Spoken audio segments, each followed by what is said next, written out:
qiso cajiib ah. Jibriil calayhi salaatu wasalaam ayaa nabiga nabadgelyo iyo naxariis dushiisa ahaatee uga sheekeeyay qiso cajiib ah. Jibriil wuxuu yidhi waxaa jira nin Ilaahay subxaanahu wa tacaala caabudayay 500 oo sano oo isku xigta. Wuxuu ku noolaa buur korkeed, buurtaasna waxaa hareereeyay bad weyn oo dhanaan ah. Hase ahaatee eebbe weynaa ayaa buurtaas korkeeda ugu furay il biyo macaan ah, taas uu ka cabi jiray una isticmaali jiray weyso. Waxaa sidoo kale la siin jiray miraha geedka romaanka ah oo buurta dusheed ka bixi jiray.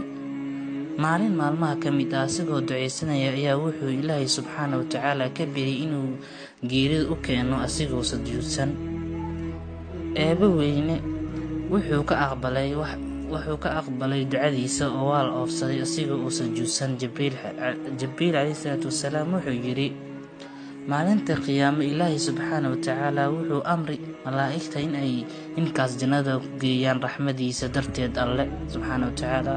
Hase yeeshee ninkaasi ayaa dalban doona in jannada lagu geeyo camalkiisa ugu shaqaystay darteed. Kadib Ilaahay subxaanahu wa tacaala ayaa amri doona malaa'igta inay isbarbar dhigaan camalkiisa iyo nicmooyinka Ilaahay subxaanahu wa tacaala ugu deeqay. Markaas ayaa waxaa caddaan doonta cibaadadiisa 500 sano ahayd aysan xataa u dhigmin nimcada isha wax lagu arko ee la siiyey.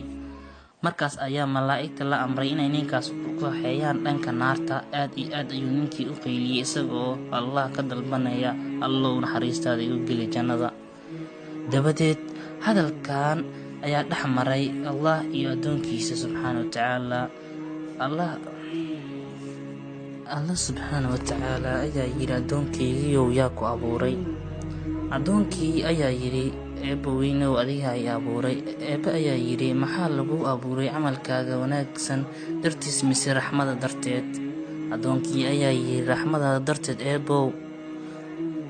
Allah ayaa yidhi, yaa ku siiyey 500 sano oo aad Ilaahay subxaanahu wa tacaala ku caabudo? Addoonkii ayaa yidhi, adiga ayaa i siiyey eebbow.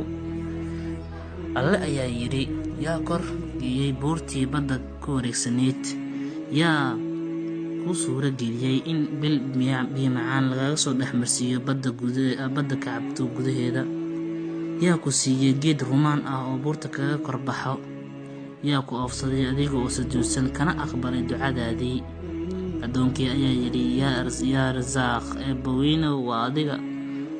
Allah subxaanahu wa tacaala ayaa yidhi, haddaba waxaan oo dhan waxay ku dhaceen naxariistayda darteed. Maantana waxaad jannada ku geli naxariistayda darteed oo keliya.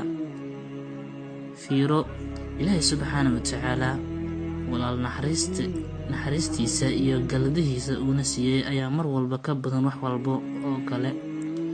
Xaq aan ku leenahay markaan waajibaadkiisa gudanana ma jirto, maadaama inta uuna siiyey ay ka mid yihiin adiimaha aan cibaadada ku dukano oo isagana siiyey. Walaal, mar walba waxaa wanaagsan inaad nimcada Alle ku shukriso oo aadan iloobin. Mar walba aad tiraahdo alxamdulillaah. Walaal, sii faafi intaad awoodid.